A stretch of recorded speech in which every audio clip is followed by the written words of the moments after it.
Well, it's been a few weeks, but it's Monday night, and you know what that means. I've got a beer. I hope you've got one too. I hope you're somewhere comfortable. Sit back, relax, and enjoy this, the Toronto Beer Podcast with me, your host, still, Chris Schreier. Yes, indeed. Still Chris Schreier. I am still Chris Schreier, and you are still hanging out on the Toronto Beer Podcast with me. Hey, I hope you're well. Been a couple of weeks. What have you been up to? Hanging out? Having a good time? I sure have been. Been having a good old time. Had a lovely little holiday. Got back into it last week at work, shortened week, the whole bit. Whew. It's been good. It's been good. And now we're getting into some of my favorite days of the year when it's nice and warm in the day, cool at night. I don't know if you could hear that dog barking in the background. I do still have my windows open. It is delightful to have a nice, cool, gentle breeze. Just doing that, just drifting across. It's lovely. Hey, so back at it. I got some business to deal with. Oh, look, my wife is here. Hello, my wife. Yeah, I guess the kids are Ben's reading to Grace, isn't he? So how about that?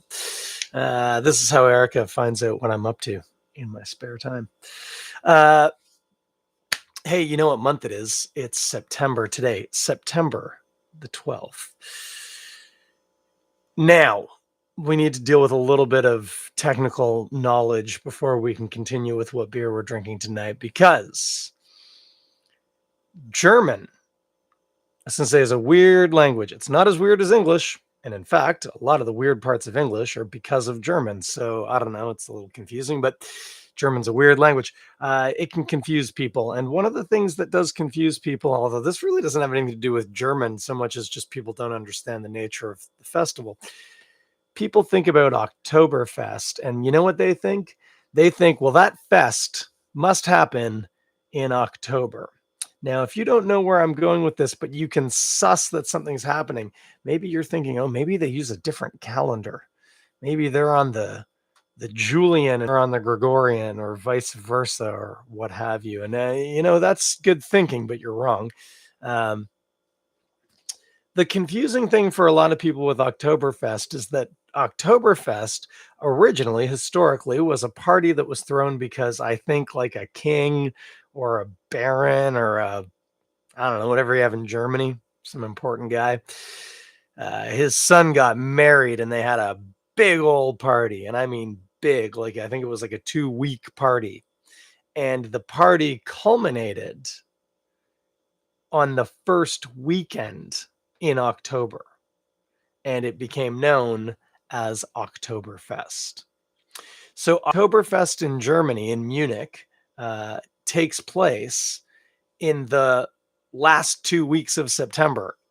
It's not quite starting now, but it's getting close. And it culminates the first weekend in October, which is usually around the 2nd or 3rd. I think it's the 1st and 2nd this year. So, hey, Crafty J. So Oktoberfest, very confusing to North Americans. I think they want to put it at the end of the month. I can't tell you how often I've been invited to an Oktoberfest event at a brewery that was taking place on like October the 20th. And I'm like, guys, you missed it. Oktoberfest was a few weeks ago. I think what you're thinking of is Halloween. That's a different festival. But anyway, I digress. Oktoberfest does take place the first weekend in October, which, as I say, this year, October the 1st and 2nd. Because of that, I thought, it'd be nice. I've got 3 episodes between now and when Oktoberfest happens properly. I thought, hey, why don't we do some German and or German style beers? And I happen to be picking up some beers today, and I thought, well, this one will do the trick. This, by the way, not a typical Oktoberfest beer. This is Gaffel Kolsch. Kolsch, that's an interesting historical style of beer that we're going to have to unpack a little bit together. But I reckon, oh, sorry, I've just knocked my Instagram machine. I reckon we'll drink some first, and then we'll talk about what Kolsch is and what makes it interesting, and where you might also find some other Kolsch style beers. And also I'll explain why it isn't really a Oktoberfest beer. Mainly, it's because it's from Cologne, not Munich. That's a big giveaway. Dead giveaway, as they say. Anyway, let's this can's come all the way from Germany. I don't know how it's gonna open. Hang on one second. Oh, with the efficiency and gentleness that you would expect from a German beer. Now, speaking of history, I'm not going to get into too much explanation as I pour, but again, we'll address this at the time. You might notice this glass looks almost more like a scientific piece of equipment. It's not, it's a glass. I think they call it a Stag. And this is what Kolsch is traditionally served in. I happen to have these glasses because I'm that kind of a hipster. Anyway, I'm going to pour it for you. Let's see what we see. And I see there's a comment come in. Once I'm done not spilling this beer on my crotch, I will definitely read that comment. You do want a nice, generous head on this here beer. And I would call that about right. Beautiful. People mix up Oktoberfest almost as much as they mix up cider season between spring and true cider season in the fall. I can see where you're going with that, Crafty J. I think anytime cider season, but you are absolutely right in terms of harvest and so on and so forth. It's pretty dedicated. I just find it so cute when it's like October 20 something, and you're like, yeah, no, we're done. We had fun. Should have been there. It's at the end of September. Does bring up an interesting point, though, Crafty J. I haven't done a cider on the show in a long time. I should do a cider sometime. You got a cider in the fridge right now. It's Erica's. She's watching too. What do we have here with this Kolsch? Well, it's fogging up the glass already. It is clear. Oh, that's an interesting view on the YouTube machine and on the Instagram machine. You can see my face right through it, but at an angle. Oh, that's odd. I don't know how I feel about that. Weird. I could just sit here and look at myself through this glass all night, but I'm not going to. Instead, we're going to drink it. But it is brilliantly clear. This is, as I say, a Kolsch. Is it a lager? Is it an ale? Kind of both, curiously. Think of it for now as a cold yellow beer, and that'll put you in good stead.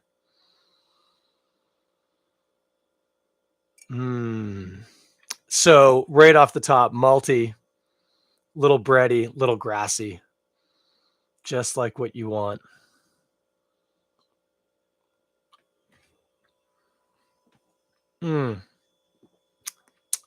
Yeah. It just tastes like Pilsner malt and grassy, slightly bitter hops.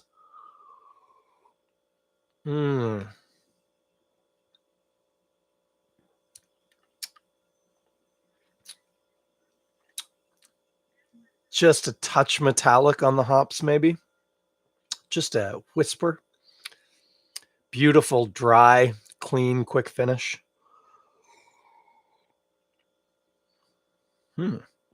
Crafty J says, Erica's new cider is delicious. I don't know which Erica you mean. The Erica I meant's the one I'm married to, and it's just her cider because she owns it. But I'm curious to hear more about Erica's cider. So, like I said, quick, clean. Yeah. Nearly like proofing bread, but without the sulfur note you would expect from the yeast, which you would expect from a Kolsch. And again, I know I'm burying the lead here, but oh, that's cider. Yeah, I haven't had that one either, Crafty J. Yeah, I believe it's pretty good though. Society of Beer Drinking Ladies apparently have a cider out. And Erica from the Society of Beer Drinking Ladies is involved and so on and so forth. You can understand the confusion. I certainly can. I'm talking about Erica with a K, my Erica. Incidentally, if you're curious, this is her cider. It's a Liberty Village dry cider. It's really good. Super dry. I think it's the driest cider you can buy at the LCBO. Good value for money. I'd started talking about this and I got sidetracked. It's a cold yellow beer. It's delicious and it's a Kolsch. Oh, and I was saying it doesn't have that sulfury pop from proofing yeast the way you would get with proofing bread. But there is something with the malts that almost touches on not quite fresh baked bread, more like proofing bread. But you don't get that sulfur pop from the yeast, and the reason why You might be saying, well, of course you don't, Chris. It's a lager. You don't get those yeast notes with a lager. And you would be right, but you would also be wrong because this beer, this Kolsch, is made with a top fermenting ale yeast, not a bottom fermenting lager yeast. Why is it then a lager, not an ale? Well, it's kind of both. It's an ale because it's made, as I've just said, with a top fermenting ale yeast. It's a lager because after they make the beer with said top fermenting ale yeast, at which point it's sort of like a golden ale, they then lager it, which is the German verb to age or to store, I believe is the actual verb. Uh, but that's what lagering is. Lagering is taking a beer and aging it out and letting a lot of those chemical processes that happened with the yeast change and break each other down and drop out and settle out. Lagers typically have no yeast characteristics to them. Typically, they ought not to. Ales often do, but not always, especially if you're using like a real clean yeast, like a Cali ale or something like that. Uh, but if you think about a British ale, one of the primary tastes that you get is yeast. It's the impact of the yeast. The way that the yeast works in like a New England IPA is super important. You might not necessarily taste the yeast exactly, but you get a bit of it. But with this, it's an ale yeast, but it gets lagered. So all of those ale yeast characteristics, they go away. You ferment it warm because that's how ale yeasts like to be fermented, not cold. Probably not under pressure either. And but then you age it as if it were a lager. This beer is the typical traditional style of beer that you will find in Cologne, Germany, which is, I believe, northern Germany, or at least in the northern part of Germany. Mm. Oh, hang on a sec. Duntroon Empire Extra Dry Cider, I would say, is a tad more dry and better tasting. Yeah, stop hijacking my show. You can hijack it anytime you want to, Crafty J. That's the name of the game. You should be here when Ben Johnson's around. I end up just talking to him half the time. Interesting point. I know that the sugar content measurement on Liberty is like 0.001 grams per liter, which is real low. That one might be more. Might be. I love a good dry cider. Don't want a sweet cider. Ooh, golly, no. Makes my teeth hurt just thinking about it. Dry cider for me, please. Kolsch, Cologne, Germany. Like I said, nice, snappy, sweet malt. It is got a bit of a grassy hop, nicely dry, bitter finish. This is a very refreshing, crushable drink, to use the term that the kids use, and I like it a lot. I like this a lot. Gaffel is the main kind of Kolsch you're going to find at the LCBO here in Toronto and Ontario. It's not a style of beer that you see too frequently, with a notable exception. Well, let's say two notable exceptions that I'll address in a minute. But first, let's talk about what you're going to eat with this. Okay, so German style beer. Let's eat German style food.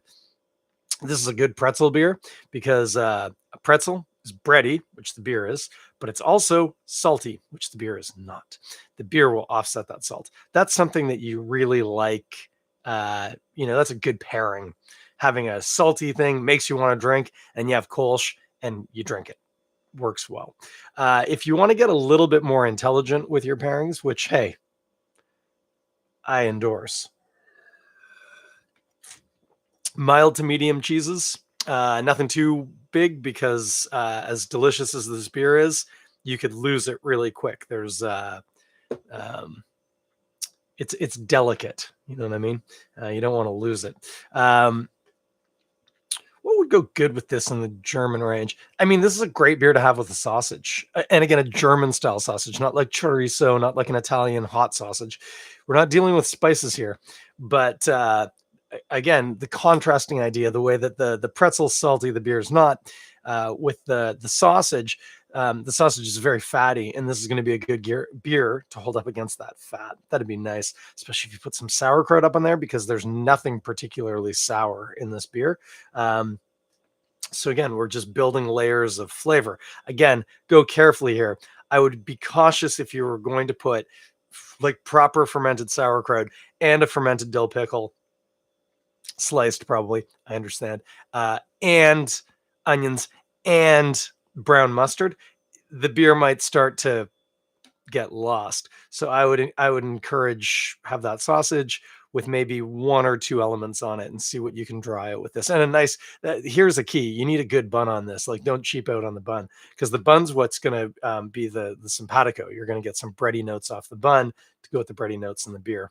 And by the way, feel free to do that with a plant-based sausage. It'll work just as well. The key being that the sausage has to be fatty. That's what we're really kind of bumping into with the beers. We want a fattiness for the beer to kind of work against, and it's going to work well. So that's what you're going to eat with this. Good golly, I like this beer. I haven't had this in a long time, and it's a good Kolsch. Now, Crafty J said they had a bloody brilliant Kolsch from Midtown. Haven't had that one. Absolutely loved it. Simply called County Kolsch. Well, that is a good, simple name. I was going to say the exceptions to the style, and Crafty J's just mentioned one there I'm not familiar with. So based on that description, it doesn't fit either of the two I was about to say. The main place you're going to find a Kolsch in Ontario um, is Bose. Bose Lug Tread is arguably a Kolsch. It's a lagered ale. It's a beer that's made with a top fermenting lager yeast, and then it gets I'm sorry, top fermenting ale yeast, and then it gets lagered. It is a Kolsch. I actually have some Bose Kolsch glasses that I was given at some place. Some people who've certainly spent more time in Germany drinking more types of Kolsch than me, I've heard be a little judgmental about the fact that Bose bandies around the term Kolsch with lug tread. I just don't have the depth of experience to say one way or the other. To me, I think lug tread's a solid beer. I would probably drink this Gaffel over the lug tread, but only by a little. They're not that different to my mind. That said, I've never had a Gaffel Kolsch in Cologne. I've only ever had it in a can that, if we're honest, probably came over on a boat. So it's at least a few weeks old when I'm getting it. Well, you know what? It might have a packaged on date. Germans, they're nothing if not thorough. Oh yeah, something on the bottom. Oh, sorry, hit my microphone. This. Oh, it's a best before. Oh, Germans. Come on. You don't get to tell me when to drink this beer by. I just want to know when you made the damn thing. Anyway, it says 0607 2023 because it's European. That surely means it was made on June the 7th. It's now September the 12th. As noted, it's about 3 months old. It still tastes great. Could I imagine having it on draft at the brewery? I mean, yeah, in the way I can imagine what it probably feels like to drive a Porsche 718 Spider. I've never done it. I probably never will, but I can imagine. It's pretty good, actually. Uh, so with that in mind, I was saying Bose makes a Kolsch, arguably. To me, I think it's fine. To some top end beer geeks, it doesn't quite cut the mustard, but I think that's fine. The other place you will often find it, and they're I don't want to say piggybacking off of Bose. Clearly, what Crafty J was talking about is not the type of beer I'm talking about in this case, but it's not uncommon that you'll find a brewery of kind of repute making what they'll call a lagered ale. But all that means is they made a golden ale and then they chucked it in a cold fermenter for some period of time. Sometimes that's done to hide some sins because maybe that ale came out with some brewing defects, and a way that you can mitigate some of those, depending on the defect, is just give it some time and let it sort itself out. Sometimes the brewery is doing it on purpose. It is I don't want to say cheap way. Fermenting at lager temperatures is more involved process than fermenting at ale temperatures.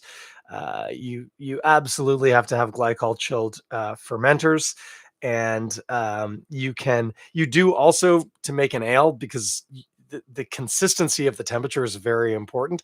But it takes a lot less effort to get a batch of beer held at ale temperature than it does at lager temperature.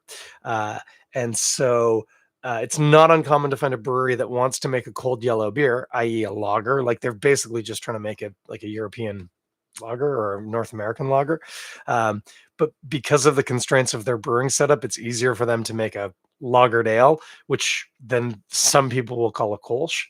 Um, just because you made a clear golden beer with an ale yeast and then aged it doesn't make it a Kolsch. It makes it a lagered ale. Sure, you can call it that if you want, but some people will call that a Kolsch, and I do start to have some trouble with that. Even with my lack of experience, I'll taste it and go, no, this isn't really doing what it's supposed to be.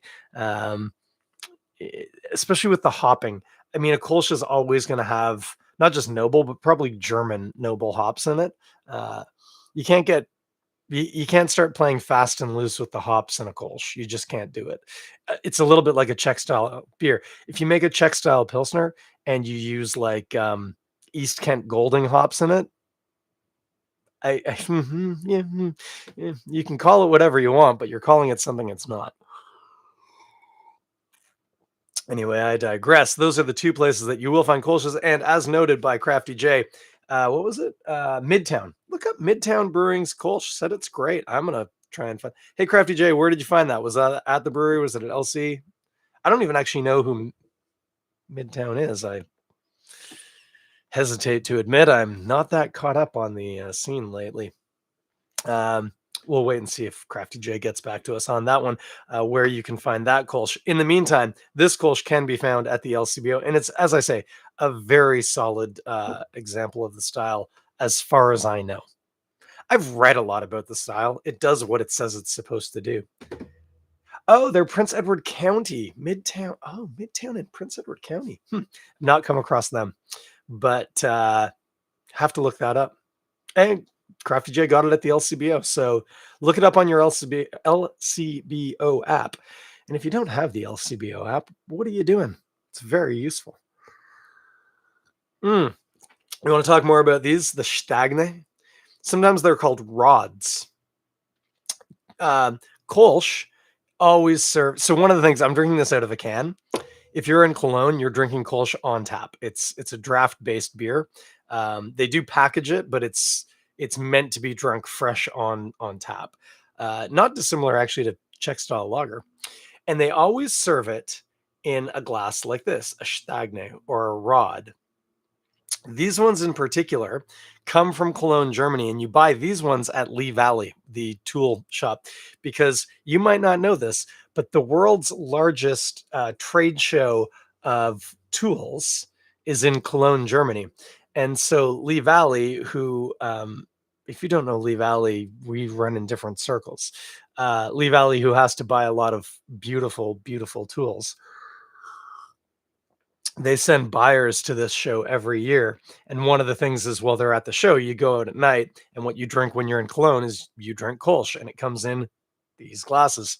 So they buy them from a glass maker in Cologne and import them to Canada.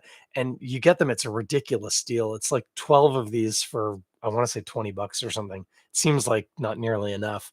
But these are beautiful. These are 300 mil. Now, I've had a noteworthy, formerly mustachioed beer writer in Toronto tell me that nobody in Cologne would drink Kolsch out of a 300 milliliter glass. But I also happen to know for a fact that these are made in Cologne for bar use because that's where Lee Valley gets them.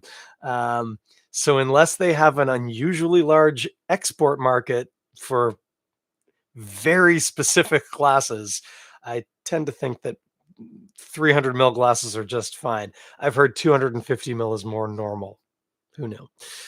But these are great glasses. I'm not even sure if Lee Valley has them. They normally get them around Christmas time. They're usually in the holiday catalog. Beautiful glassware for anything, not just Kolsch, although they work great for Kolsch. They're also really good for mimosa, if you ask me. A 300 milliliter mimosa is just about right for me, I think. And by the way, that's 2/3 champagne, 1/3 citrus. Don't get fancy with this half and half business. It's a champagne based drink. If you've ever had an alt beer, similar style glass, but they tend to be slightly shorter and slightly wider, but still notably rod shaped, just a little bit stouter. Anyway, that's a Kolsch glass. Oh, and the other thing with Kolsch, um, if you go into a bar, they'll have like a Kolsch. It's like a tied house or whatever, and the bartenders, the servers, will be walking around with trays full of these tall glasses, and you just get a couple. So you're like, yeah, give me five, and they put them down on the table, and then you drink those, and then you get a few more. It's like the olden days in Ontario. That's the way we used to deal with draft beer too. Gone are those days. I kind of think it would be nice to bring that back. And anyway, that's what they do in Cologne with these glasses, these 300 milliliter glasses, Stephen Beaumont. Anyway, delicious beer. Pick it up at the LCBO. While you're there, check out Midtown, apparently an also delicious Kolsch, locally made. Locally made. And as noted, I mean, if you want, grab one of these, grab one of the Midtown, grab a Bose Lug Tread and compare. See where they're similar, see where they're different. Because hey, why not? We're having fun now. That'd be a good time. Yeah, that's what we're doing with this. That's where you get it. It's delicious. You should buy it. It's great. I highly endorse it. Mm. Well, what's coming up now, kids? What is coming up? So, on the Toronto Beer Podcast, what's coming up is 2 more weeks of German style beers. And I promise you, at least one of them will be Nonbe Märzen from Godspeed, because I just like an excuse to pick up that beer. It's a great beer. Märzen beer, incidentally, is the style that most Oktoberfest beers are. Not all. You'll get other Oktoberfest beers from certain breweries, but it's typically a Märzen beer, which is like a higher alcohol, darker malt build German lager. They're almost all lagers, but Märzen is like nice, bready, pumpernickel, roasty, caramelly. Almost always there's a good dose of Munich malt in there, and golly, if you know me, you know I like a bit of Munich malt. Those are good beers. And I promise you, here's the promise. I will do Godspeed Nonbe, and I will drink it out of a proper mass stein, so a 1 liter stein, which is like 2 beers in one. 2 for the price of 1. That'll be fun. Yeah, we'll do that for sure. And I'll do another one. I'll probably do a German Oktoberfest beer. One of the main ones that you'll see is I'm blanking on who it is. It's one of the German major breweries. Yeah, it's gone. Anyway, it's the Fest beer. If you ever see a German style beer and it's called Fest beer, Festbier, that's an Oktoberfest beer. That's the Fest they're talking about. It's the only one they're talking about when they name a beer a Fest beer. It's nobody else's Fest. It's October's. Yeah, these podcasts are making me thirsty. You should try the pretzels. Try the pretzels. I'm here all week. Yeah, that's what's going to happen. We're going to drink some beers, Oktoberfest style. I might even have like a pretzel. That'd be nice. After Oktoberfest, after Oktoberfest, it's October, because we've already dealt with that. And if you missed that part, just listen back. We talked about it 21 minutes ago, probably. During the month of October, I will be drinking other beers. Before you ask, maybe one pumpkin beer. It will probably be Saison de Pump from Great Lakes, or a similar style of beer. Please don't ask me to just drink any old pumpkin beer. As an aside, I have nothing against a pumpkin beer. I actually love some of the historical sides of pumpkin beer, like the fact that pumpkin beer is a actually genuine North American style of beer, because they didn't have pumpkins in Europe. We taught them about that. And by we, I mean the indigenous people here, which I should not claim to be part of the we. Cheers, Crafty J. No worries. Have a good one. Have a good night. I will drink some fall type beers, and you know me, that could mean it's a lager or a sour, because beers aren't seasonal. And I'm a bit of a jerk about that. And then we move into November, and a formerly mustachioed beer writer in Toronto has asked, in the interest of raising the kids right. In the words of Crosby, Stills, Nash, and Young. Oh, hello. I don't actually know who you are, but welcome to the show, Saren. But I thought it was a friend of mine for a minute, and I was nervous and a little put off that he was watching. Um, in the words of Crosby, Stills, and Nash, not Young, teach your children well. And in this context, what we're teaching our children is that Belgian beers are pretty good. They're pretty good beers. And by that, I mean both beers from Belgium as well as styles made locally in the style of Belgian beers. There's plenty of fodder there. We'll get through 4 weeks of that easy peasy. But yeah, November, look it up. It's going to be Belgian Beer Month. It's a good month for Belgian beers. Not a lot else is happening. Um, oh, yeah, we're going to be drinking your quads, your whites, your doubles, and that's spelled funny. Maybe a Saison, maybe a Lambic. Don't be tempted to call it lambic. You got to lean into that last vowel. It's lambic. Yeah, we'll get into some of that. That'll be fun. Oh, I wonder. Oh, I just had a thought. I don't want to tease it, but I had a thought. I digress. That's what we're going to be doing come November. Are there other beer events? Absolutely. In fact, yeah, yeah, right here, right now. It is your Toronto Beer Podcast exclusive. 31 minutes and 35 seconds into the episode. You are going to get it. There are people on Instagram. There's people on YouTube. Surely there's people listening to this because I see you download it. Yeah, we got an event coming up. I think it's going to start in October, possibly in the week of my birthday because I'll be on holiday. Hey guys, friends, were you a Boy Scout or a Girl Scout or a Beaver or a Brownie or a whatever other? I don't know. There were other levels. Scout was the one you were aiming for. I never. Hey, Sarah. I never hit Scout. Unfortunately. That said, I have a friend. He's an Eagle Scout. Like that's as good as you get. That's like an nth degree black belt or whatever. Whew. Never made Eagle Scout. Didn't make it to Scouts. I left during Beavers. Easy there, friends. Let's leave that joke alone. Anyway, I digress. I got asked if I wanted to do some beer events, and I thought I used to do a lot of beer tasting events, and I had a model. It worked pretty well, but it was a different time. I'm a different man. It's a different world. It's a world where we need something with more heart, more feeling, more passion. I'm just making stuff up right now, but that's what we need. And then I had an idea and I thought, you know what we need to do? And I'm going to do it. I'm going to start a club. It's called Beer Scouts. Yeah. You want to be a Beer Scout, friends? Sign up now. Beer Scouts. Shoot. There's something I'd meant to do before I tease this out. Anyway, it's going to be the first thing I do when I stop recording this. And if you know anything about anything, you probably know what it is. I digress. Beer Scouts. We're launching it. What is it? It's a club for people who like beer and also wish that they'd been a scout, a boy or a girl scout. We don't care. You don't even have to attach a gender to it. You can just be a beer scout. There's no genders there. It's just beer scouts. You can be any old thing you want. We don't care. Just be a good person and like beer. You're welcome. Beer Scouts. Coming soon to a bar near you in October. Beer Scouts.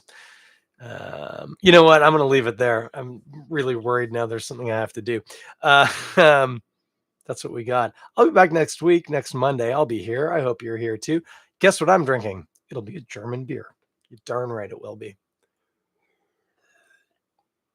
In the meantime, get your Gaffel Kolsch, beautiful blue can, the LCBO. Check out Midtown. Check out Bose if you want. Plenty of Kolsch's out there. You can compare notes. See which one tickles your fancy the nicest. That's a weird thing to have just said, and it's extra weird if you live in my house. I'll be back on Monday. I hope to see you all here. In the meantime, hey, once again, Rob Curry and the Curry Brothers, you know what to do. take us there. Have yourselves a great night. Bye.